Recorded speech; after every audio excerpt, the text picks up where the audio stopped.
tertemiz duygularla seni sevdiğim için bana köylü diyorsun.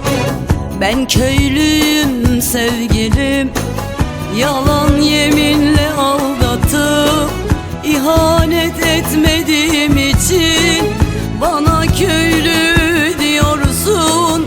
Ben köylüyüm sevgilim. Benim kalbim tertemiz duygularla doludur. Benim aşkım gerçek olan sevgilerle kurulur. Yaşantıma ters düşer, bende ihanet yoktur. Ben köylüyüm, ben köylüyüm, ben köylüyüm sevgilim. Ömür boyu sevmeyi göze almayacaksan, kutsal olan aşkımı bir heves sanacaksan, benim olan tenini ele koklatacaksan, gelme bana sevgilim, çünkü sonumuz gelmez. Çünkü benim sevdiğime yabancı el dokunamaz.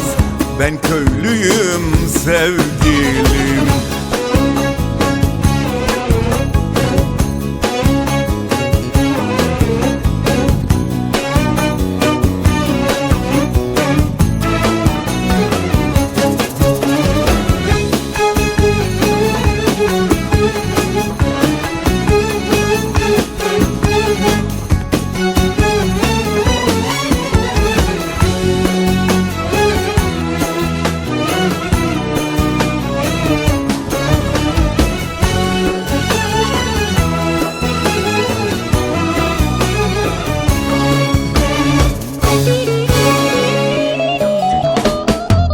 Yanlış bildiğim hayatı yaşatmadığım için gerçek seven kıskanır.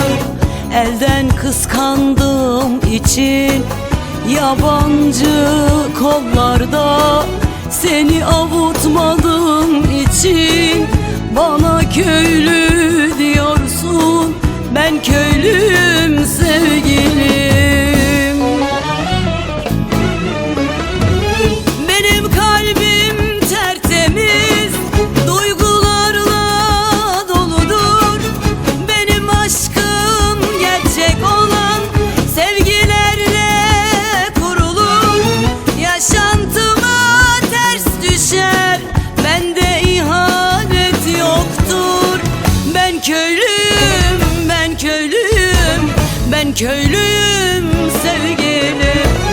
Ömür boyu sevmeyi göze almayacaksan, kutsal olan aşkımı bir heves sanacaksan, benim olan tenini ele koklatacaksan, gelme bana sevgilim, çünkü sonumuz gelmez.